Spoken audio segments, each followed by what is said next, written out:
आज का हमारा टॉपिक है फिबोनाची सीरीज। तो चलिए आइए देखते हैं कि फिबोनाची सीरीज क्या होता है। तो हमने क्या कहा कि जो प्रीवियस के बैक दो नंबर्स को अगर ऐड करके न्यू आउटपुट जनरेट कराया जाए तो उसे हम फिबोनाची सीरीज कहते हैं। हमने क्या कहा, 0 + 0 और 1 को एंटर करा दिया, बैक दो नंबर्स को ले लिया और पूरे प्रोग्राम में प्री डिफाइंड वैल्यू की 0 + 1 1 हो गया। फिर बैक दो नंबर्स को ऐड किया, 1 + 1 2 हो गया। फिर बैक नंबर्स को ऐड किया, 1 + 2 3 हो गया। फिर बैक नंबर्स को ऐड किया, 2 + 3 5 हो गया। फिर बैक नंबर्स को ऐड किया, 3 + 5 8 हो गया।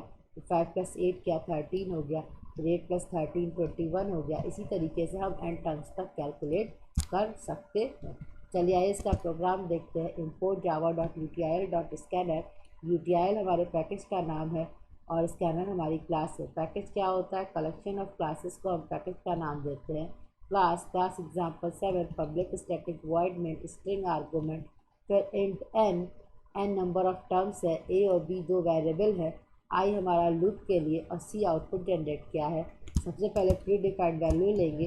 तो हमने क्या कहा, a = 0 और b = 1 हमने डिक्लेयर कर दिया है प्रोग्राम में। System dot out println a = 0, system dot out println b = 1। फिर क्या कहा, scanner obj = new scanner system dot in.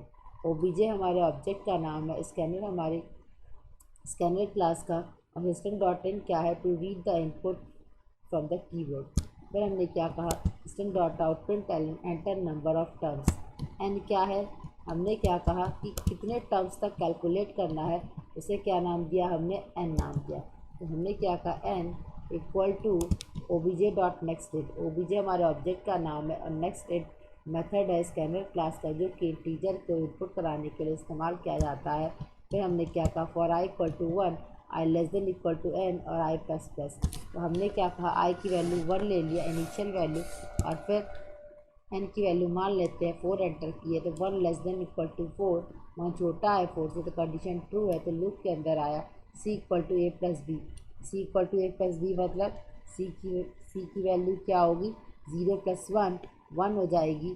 फिर जैसे आइए हम देखते हैं इसको ड्राई रन करा के। तो हमने क्या कहा कि a = 0, b = 1, n = 4, i की वैल्यू 1 है, 1 <= 4, कंडीशन ट्रू है, तो c = a + b, 0 + 1 1।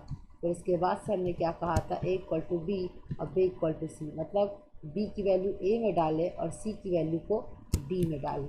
तो हमने क्या कहा, a = b मतलब a की वैल्यू मतलब b की वैल्यू किस में डाल दी हमने, a में। तो a वैल्यू 1 हो गया और b और c की वैल्यू को b में डाला, तो b कितना हो गया, 1। तो हमने क्या कहा, a = b, b = 1 था, 1 आ गया। फिर b = c था, तो कितनी वैल्यू c में है, 1, तो b की वैल्यू 1 हो गई।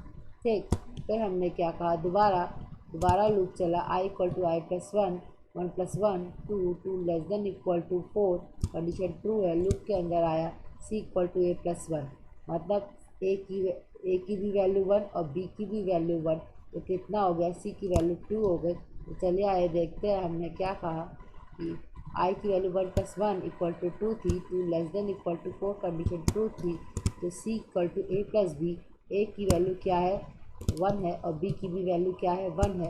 तो हमने क्या कहा, c = a + b, 1 + 1 = 2। फिर हमने क्या कहा, a = b और b = c। तो क्या कहा, b की वैल्यू a में डाला तो क्या हो गई, a की वैल्यू 1 बन गई, और c की वैल्यू b में डाला तो b की वैल्यू क्या हो गई, 2 हो गई।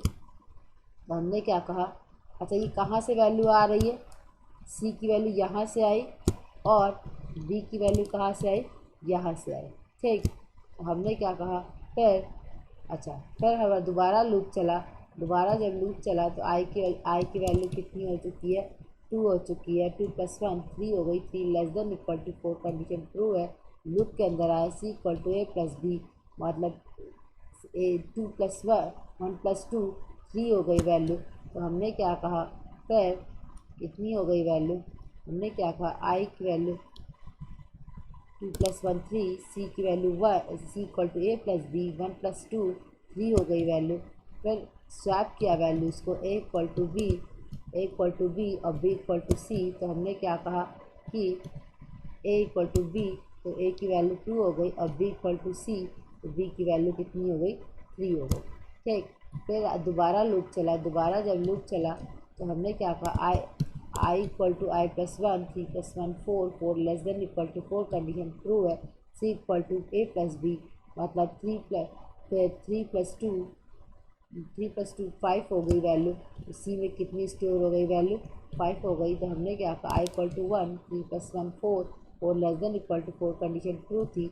सी इक्वल टू 2 प्लस 3 कितनी हो गई वैल्यू, 5 हो गई। ठीक, अच्छा, फिर उसके बाद से हमने ए की वैल्यू को बी बनाया, बी की वैल्यू को ए बनाया और सी की वैल्यू को बी बनाया। तो हमने क्या कहा, फिर ए की value B, A equal to B, 3 हो गई value, B equal to C, कितनी वैल्यू हो गई, 5 हो गई। फिर आई की वैल्यू इंक्रीमेंट हुई, आई की वैल्यू 4 थी पहले, 4 प्लस 1 5 हो गई, 5 लेस देन इक्वल टू 4, 5 बड़ा है 4 से, कंडीशन फॉल्स है। तो हमने क्या कहा, तो लूप से एग्जिट हो गया कंडीशन फॉल्स होते ही। तो हमने क्या कहा कि I equal to 4 plus 1 5, 5 less than equal to 4, condition false, loop से बाहर। ठीक, तो कहने का क्या मतलब है, एंड टर्म्स तक कहाँ तक प्रिंट कर रहा है कि 0 1 प्री डिफाइंड वैल्यू है, फिर n कहाँ से ले रहा है, 1 2 3 और 5, मतलब प्रीवियस दो नंबर्स को ऐड करते जा रहे हैं। अच्छा, कैसे, मतलब कितनी वैल्यूज़ हुई यहाँ पे, ये फर्स्ट वैल्यू, ये सेकंड वैल्यू, ये थर्ड वैल्यू और फोर्थ वैल्यू, n की वैल्यू कितनी दी थी, 4, तो 4 टर्म्स इसमें ऐड हो गए। ठीक, अच्छा, इसी प्रोग्राम को हम एग्जीक्यूट करा के देखते हैं कि किस तरीके का आउटपुट जनरेट करेगा। आइए डेस्कटॉप पे आ जाते हैं हमारा। तो हमने क्या कहा, cd डेस्कटॉप जावा सी example7 हमारी फाइल का नाम है, जावा example7, ए इक्वल टू 0 और B equal to 1 predefined value है, प्रीवियस दो वैल्यू है, एन की वैल्यू 4 एंटर किया तो क्या हो गया, 0 प्लस 1 1 हो गई वैल्यू, 1 प्लस 2 1, 0 प्लस 1 1 हो गई, 1 प्लस 1 2 हो गई वैल्यू, 2 प्लस 1 3 हो गई वैल्यू, 2 प्लस 3 कितनी हो गई वैल्यू, 5 हो गई। फिर जावा example7 एक और वैल्यू चेक कर लेते हैं, हम 6 तक मान लेते हैं। तो कितनी हो गई value, 0 plus 1 1, 1 plus 1 2, 2 plus 1 3, 2 plus 3 5, 3 plus 5 8, 5 plus 8 13। इसी तरीके से हम कैलकुलेट करते हैं। हमने क्या कहा, फिबोनाची सीरीज में प्रीवियस दो नंबर्स को ऐड किया और न्यू आउटपुट जनरेट किया, और C equal to A plus B हर बार करते जाएंगे और बी की वैल्यू ए में डालेंगे और सी की वैल्यू को बी में डालेंगे। आगे हम एरेज के प्रोग्राम देखेंगे कि किस तरीके से एरेज के प्रोग्राम काम करते हैं और मल्टी डायमेंशनल एरे को देखेंगे। आज के लिए बस इतना ही, धन्यवाद।